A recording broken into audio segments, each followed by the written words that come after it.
네, 잘 계셨습니까? 이제 다섯 번째 벌써 경건 서적 읽기 시간이 되었네요. 오늘은 그 찰스 헤든 스펄전 목사님이라고요. 책은 잘 보이시나 모르겠습니다. 시편입니다. 시편 강해 설교집인데 이 책이 그 보문 출판사에서 발행된 책입니다. 1977년 아주 옛날 책입니다. 번역이 되었고요. 이고흥님께서 번역을 해주셨습니다. 그래서 시편 1편에 있는 오늘의 제목은 복 있는 사람이라는 첫 장에 있는 그 내용을 가지고 함께 읽어보려고 합니다. 먼저 그 찰스 스펄전 목사님의 잠깐 간략한 이력을 말씀드리겠습니다. 스펄전 목사님은 1834년도 6월 19일 날 출생하셨고요. 1892년 1월 31일 하나님의 부르심을 받고 소천하셨습니다. 이분은 영국에서 태어나신 목사님이시고요. 영국의 그 에섹스 그쪽의 지역 켈비돈이라는 지역에서 출생하셨습니다. 이 지도를 보니까 영국의 런던, 제가 가보지는 못했는데요. 그 런던에서 동부 쪽으로 한 100km가 안 떨어진 지역에 위치해 있는 거로 보여집니다. 이 스펄전 목사님은 그 할아버지도 목회자이시고 또 아버님도 목회자이셨습니다.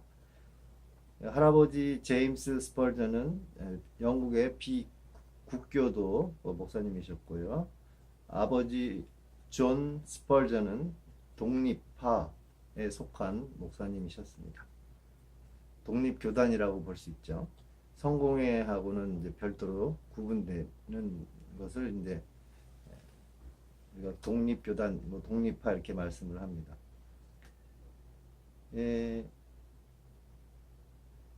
태어난 지 한 살 정도 됐을 때 이 할아버지 제임스 스펄전의 그 집으로 보내져서 거기서 그 할아버지가 소장하셨던 그 청교도 책들 어느 기록에 의하면은 10,000권 가까이 된다는 이야기도 있습니다.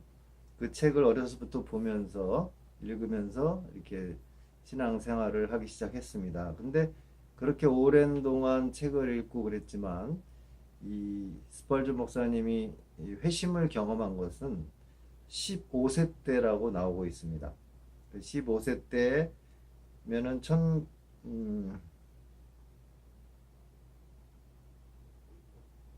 그 우연히 눈이 온 어느 겨울인 것으로 나오는데요. 그 교회가 이렇게 걸어서 가는 시절이었는데 너무 눈이 많이 와서 이제 다니던 교회를 못 다니고 그 인근 가까운 교회에 이제 가게 되었습니다. 근데 그 교회가 그 프리미티브 메소디스트 처치라고 감리교 쪽그 교회였는데 그쪽에 담임 목사님도 그날 눈이 너무 많이 와서 그 교회를 오지 못하셨습니다. 그래서 올해 이제 예배 시간이 시작이 됐는데도 목회자가 못 오시니까 예배를 못 시작하고 있다가 한참을 기다리다가 그 메소디스트 처치 어느 한 집사님이 올라가셔서 설교를 했습니다. 근데 그 평신도의 설교를 듣고 이 15세의 이 찰스 스펄전이 회심을 하게 되는 일이 벌어졌습니다. 그래서 그 회심을 한 이후 1년 뒤에 그 워터비치 바프티스트 처치라는 침례교 그쪽에서 설교자로 부름을 받습니다. 이제 케임브리지 근교라고 합니다. 그리고 20세 나이에 그 뉴 파크 스트리트 처치라는 교회로부터 청빙 설교 요청을 받습니다. 그래서 기록에 의하면은 한 달 정도 거기에 머무르면서 설교를 하셨습니다. 그리고 이제 돌아가셨을 때 그 뉴파크 스트리트 처치의 재직분들이 회의를 하고 스펄전 목사님께 정식으로 청빙을 요청하는 레터, 편지를 발송하죠. 이거를 받아본 스펄전 목사님께서는 정중하게 이제 답장을 쓰셨습니다. 뭐라고 쓰셨냐면은 본인은 어느 신학대학을 나온 게 없다는 것을 여러분들이 잘 인지해 주시길 바랍니다 하고 이제 편지를 써서 보냈습니다. 그랬더니 답신이 왔습니다. 재직들로부터 신학교를 안 나온 것에 대해서 아무 문제가 없고 오히려 더 낫습니다. 뭐 이런 얘기가 있었다고 합니다. 그래서 이분이 거기서 이제 담임 목회자를 활동하시다가 사람들이 이제 신자들이 많이 설교를 통하여 회심을 하고 부흥이 되어서 1861년에 그 메트로폴리탄 태버나클 교회를 건축하게 됩니다. 그래서 한 10,000여 명이 수용이 된다고 합니다. 이제 그러한 규모의 교회, 대형 교회죠. 그러한 교회가 이제 세워져서 거기서 한 30여 년을 사역하시다가 이제 하나님의 부름을 받은 그러한 짤막한 이야기, 역사가 있습니다. 자, 오늘은 그 시편 강해설교 보문 출판사에서 나온 제1장 그 복 있는 사람에 대해서 한번 빨리 읽어 가도록 해보겠습니다. 본문의 말씀은 시편 1장 1편 1절에서 3절에 있는 말씀입니다. 복 있는 사람은 악인의 꾀를 쫓지 아니하며 죄인의 길에 서지 아니하며 오만한 자의 자리에 앉지 아니하고 오직 여호와의 율법을 즐거워하여 그 율법을 주야로 묵상하는 자로다. 저는 시냇가에 심은 나무가 시절을 쫓아 과실을 맺으며 그 잎사귀가 마르지 아니함 같으니 그 행사가 다 형통하리로다. 본문을 읽겠습니다. 모든 사람은 행복을 추구한다고 하는 옛말이 있는데 이는 사실인 것 같습니다.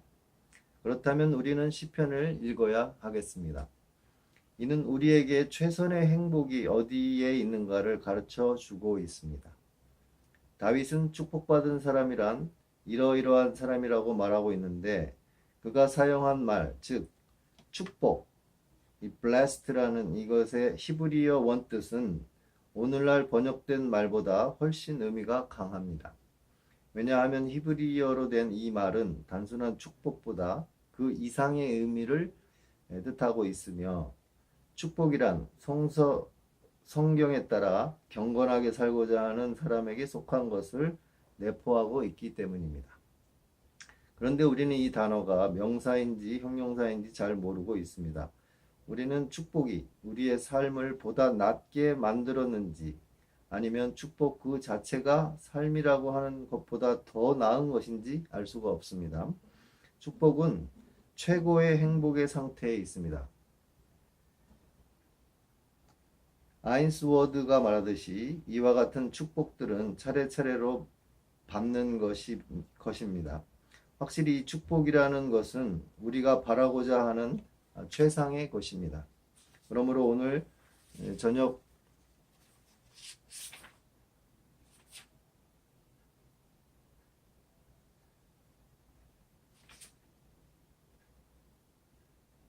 찬란한 불빛 아래 축복받은 자의 성격에 대해서 깊이 살펴보도록 합시다.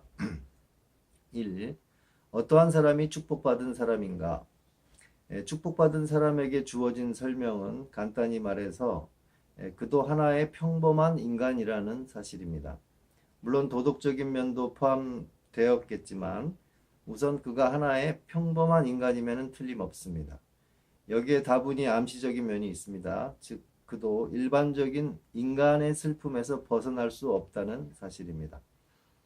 그리스도의 은혜로 말미암아 커다란 축복을 받고 성스러운 생애를 향유하게 된 사람에 대하여 우리가 듣게 되면 마치 그가 평범한 우리보다는 훨씬 뛰어난 인물일 것이라는 착각을 하게 됩니다. 그러나 이것은 얼마나 큰 과오이겠습니까?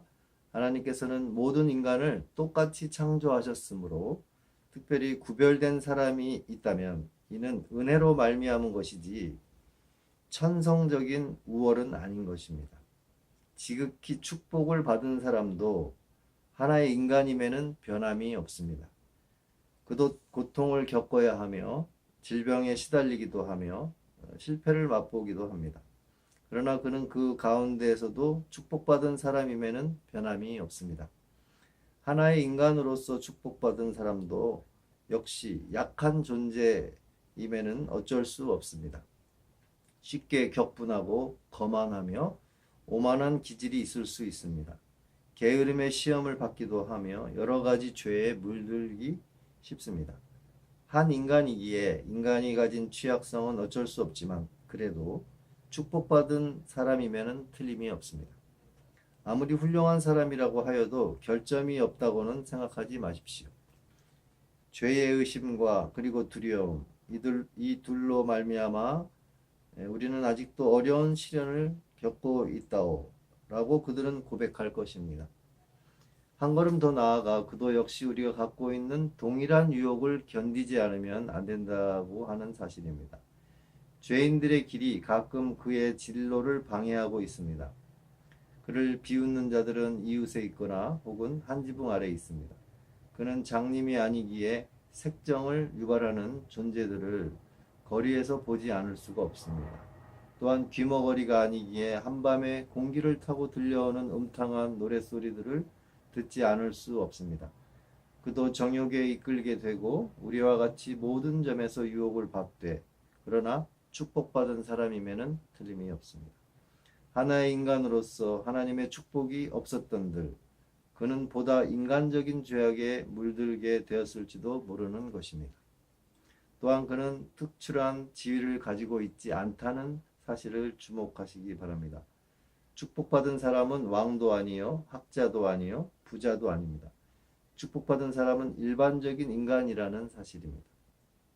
이 축복은 역사의 그 이름들이 두각을 나타내어 명성을 얻은 사람과 마찬가지로 가난한 사람들이나 잃어버린 자들 그리고 미천한 자들에 의해서 얻어질 수 있는 것입니다.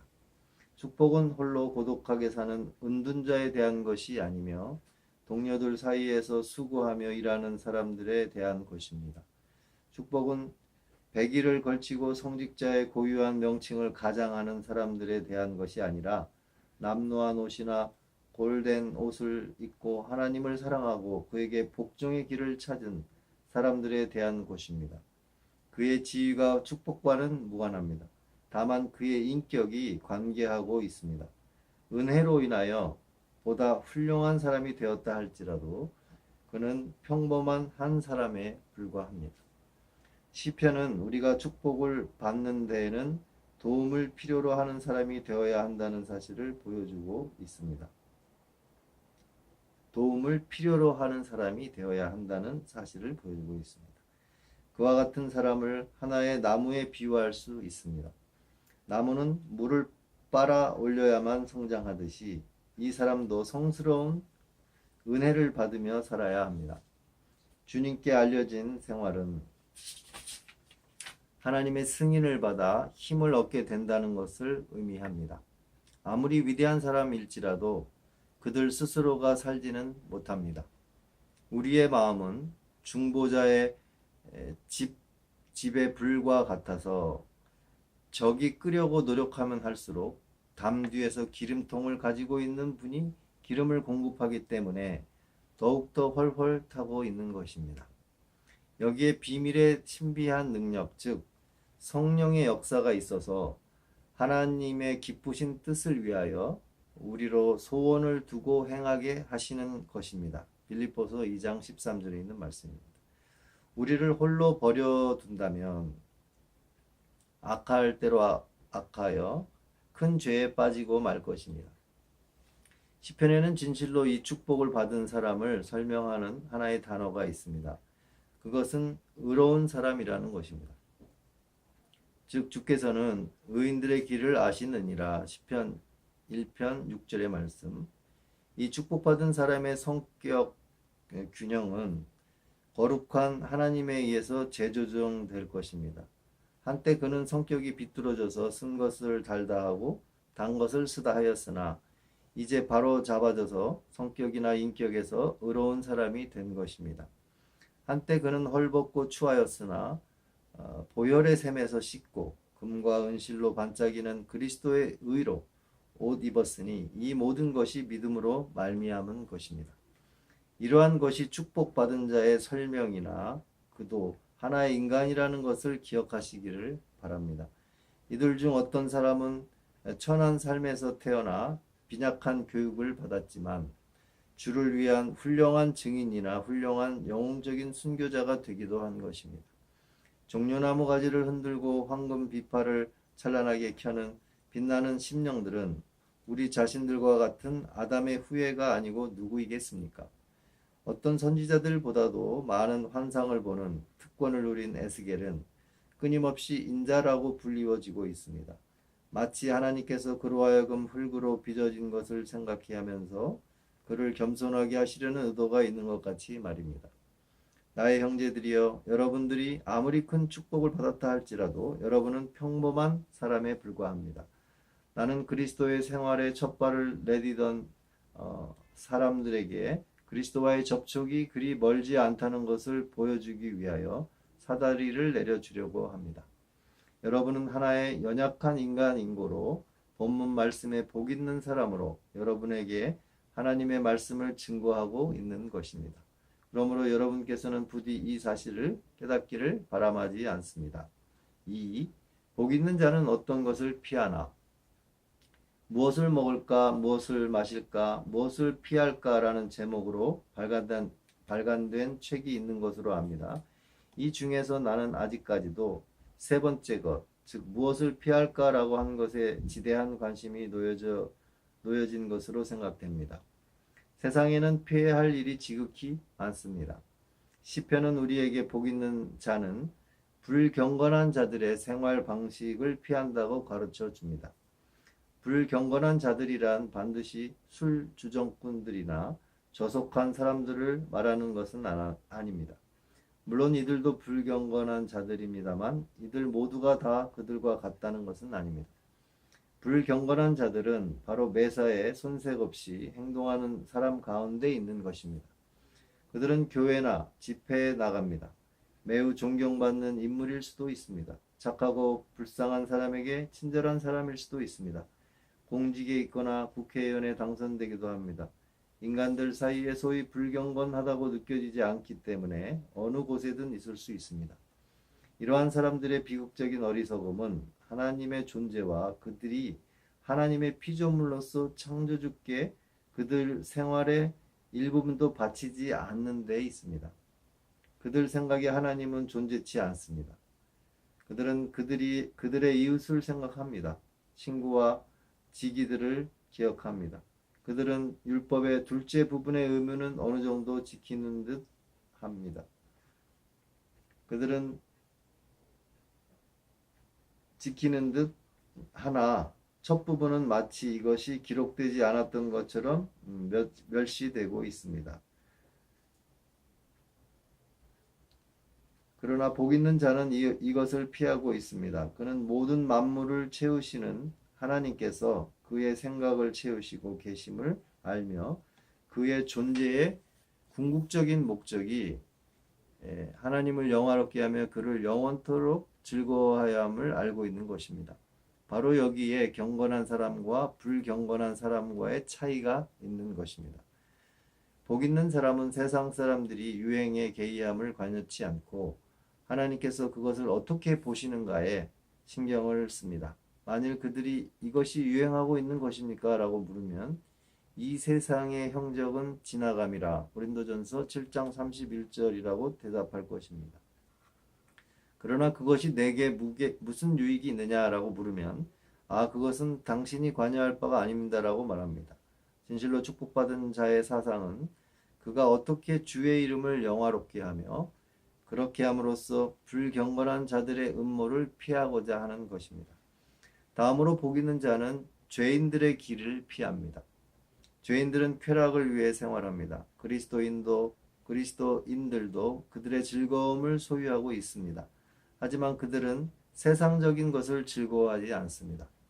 뿐만 아니라 세상적인 것은 그들의 구미에 결코 새로운 만족을 주지 못합니다. 죄인들은 성스러운 사람들이 하지 못하거나 또는 할 수 있으되 행하지 않는 수많은 일들을 행합니다. 그러나 그리스도인들은 죄인들이 알지 못하는 수많은 일을 할 수 있습니다. 성경에서 죄라고 일컬어진 것은 비록 조그마한 과실로서 사람들이 조소하고 농담으로 치더라도 경건한 사람들은 그것을 죄로 받아들이고 그 죄가 결코 잔디로 덮여 아름다운 풀로 묻혀버리는 것을 허용하지 않습니다. 진실한 그리스도인들은 오만한 자들의 자리를 피합니다. 하나님의 이름이 욕됨을 들었을 때 그들은 분노를 금치 못합니다. 하나님의 율법을 복종하지 않은 사악한 자들로 인하여 그의 마음은 공포로 차 있습니다. 모든 것을 증명해 보라는 요구가 있을지라도 그는 대수롭지 않게 여기고 곧 그것들을 물리치며 오직 선한 것만을 붙들어 잡습니다. 어떤 성직자들은 토론을 벌이기 위하여 오만한 자들과 자리를 같이 한다고 합니다. 그러나 이브가 뱀의 말을 듣고 세상을 파멸로 이끈 것과 같이 그와 유사한 방법이 그리스도인들의 신앙과 순결성에 흠이 생기게 된 것임을 알아야 되겠습니다. 오만한 자의 자리를 멀리하면 할수록 유익합니다. 오만한 자들을 그들 홀로 있게 놔두고 멀리 피합시다. 고라와 다단과 그리고 아비랍과 같은 불경건한 자들이 산채로 지옥에 떨어질 날이 오고야 말 것이기 때문입니다. 이런 자들과 멀리 떨어져서 공포로부터 피하는 사람이 복된 사람일 것입니다. 이러한 것들이 진실로 복 있는 자들이 피해야 하는 것 중 몇 가지든지 그가 피하면 피할수록 더욱 축복을 받는 것입니다. 한 걸음 더 나아가 복 있는 자는 사회적인 일이나 일상생활에서의 예의와 의무에 관계된 것 외에는 바로 죄인들과 더불어 자리를 같이 하지 않습니다. 그들과는 중마고우가 아니므로 그들과 더불어 결혼함으로 말미암아 함께 멍에를 맨다는 것은 상상하지도 아니합니다. 그는 할 수 있는 한 그들과 섞이기를 싫어합니다. 그와의 참된 교훈은 다른 곳에 있기 때문입니다. 그들은 마치 전염병으로 감염된 장소와 사람들을 피하듯이 그들의 경건함이 물들고 더럽혀질까봐 불경건한 사람들로부터 멀리 피하려고 노력합니다. 어떤 한 소년이 아버지에게 말하기를 아버지, 저는 이러이러한 사람들과 같이 지내려고 합니다만 결코 물들지는 않겠습니다. 라고 말하자 그의 아버지는 난로에서 석탄 덩어리 하나를 집어들고는 아들에게 던져주려고 하였습니다. 자, 받아라. 그러자 소년은 깜짝 놀라 왜 그러세요 아버지 하면서 움츠립니다. 아버지는 왜 그러니? 뜨겁지 않은데. 그러나 손이 더러워지잖아요. 라고 소년은 항의합니다. 옳습니다. 나쁜 무리들과의 교제는 비록 그것이 당신들을 해치지 않을지라도 더럽혀지므로 그들로부터 멀리함이 상책인 것입니다. 여러분께서 축복을 받으시려면 시편에 기록된 복이 있는 자들과 같이 악인의 꾀를 좇지 아니하여야 하며 죄인의 길에 서지 아니하여야 하며 오만한 자의 자리에 앉지 아니하여야 할 것입니다. 세 번째, 복 있는 자는 어디서 즐거움을 찾습니까? 그의 즐거움은 주님의 율법 안에 있습니다. 인간은 즐거움과 기쁨을 가져야 생활할 수 있는 것입니다. 인간의 마음은 공허한 상태로 놓여 있지 않습니다. 어떤 좋은 것으로 채워 있지 않으면 이 마음은 허탈함에 절망적인 것으로 채워질 것입니다. 우리는 다음과 같은 구절을 기억할 것입니다. 이에 마귀는 예수를 떠나고 천사들이 나와서 수종드니라. 마태복음 4장 11절. 인간은 홀로 존재할 수 없어서 그의 마음속에서 악이 떠나면 선이 쫓겨나면 반드시 악이 차지하는 법입니다. 알곡으로 양을 채우지 않으면 사탄이 쭉정이로서 채우고 말 것입니다. 물이 쉴 새 없이 흐르지 않으면 곧 썩어 악취가 납니다. 그러므로 여러분은 진정 기뻐할 만한 가치가 있는 것을 갖도록 하시기 바랍니다. 마음속에 최소한의 순수한 즐거움을 갖지 않고 1년 12달 내 침울한 사람들은 어떻게 세상을 살아가는지 도무지 모를 일입니다. 그들에게 있어서 삶이란 슬픔으로 이끌려 가는 것뿐입니다. 광채나는 눈동자와 웃음 띤 얼굴, 이것이 인간으로 하여금 소유할 수 있도록 하나님께서 뜻하신 것이며, 인간들이 순간순간 즐거움을 갖지 않는 한 삶의 아름다움을 깨닫지 못할 것입니다. 그리스도인들은 세상 사람들이 휴일과 축화의 밤 등 즐거움을 만끽하는 순간을 갖는 것보다도 더한 즐거움의 시간을 가질 필요가 있습니까? 그렇습니다. 그들은 너희는 주 안에서 즐거워하라. 그러면 주께서 내 마음의 소원을 들어주시리라. 시편 37편 4절에 있는 말씀 라고 하시는 주님의 말씀을 듣고 있는 것입니다. 만일 우리가 종교를 사람이 약을 먹듯 받아들인다면 아무런 유익이 없습니다. 어떤 사람들은 마치 죄인이 신문을 받는 장소에 가듯 교회에 가고 있습니다. 여러분께서는 어린아이들이 집을 찾아가고 사람들이 고향을 찾아가듯 즐거운 발걸음으로 하나님의 집에 나오시기를 바랍니다. 나의 다정한 친구와 친척이 있는 곳으로 나는 가겠노라. 나의 구주가 통치하는 곳으로 가겠노라. 진실한 기독교인은 성스러운 즐거움들을 가지고 있습니다. 그 중에서도 그는 하나님의 말씀인 율법을 묵상하는데 큰 기쁨을 누리고 있습니다. 다윗 당시에 성경 소유는 현재 우리의 것의 4분의 1도 못 되는 것이었습니다. 그러나 지금 우리가 가지고 있는 것의 성경은 장엄한 강물처럼 불어나 놀라운 양이 된 것입니다. 그러므로 우리는 시편 기자들이 누렸던 기쁨보다 10배나 더 큰 기쁨을 누려야 할 것입니다. 왜 기독교인들은 성경에서 기쁨을 누리는 것입니까? 이는 하나님의 율법이기 때문입니다. 하나님께 속한 것은 어느 것이나 믿는 자들에게 기쁨이 됩니다. 집을 멀리 떠난 어린이는 아버지가 준 것은 어느 것이나 커다란 기쁨이 됩니다. 집에서 온 편지는 더욱더 반가워합니다. 여기에 우리 아버지의 은혜를 설명하는 천국으로부터의 편지가 있습니다. 이는 우리로 하여금 그의 사랑의 신비한 비밀을 읽도록 허락하고 있는 것입니다. 우리는 이 편지가 신성한 권위를 가지고 있으며 우리의 마음에 확신과 기쁨을 주기 때문에 기쁨을 갖게 되는 것입니다.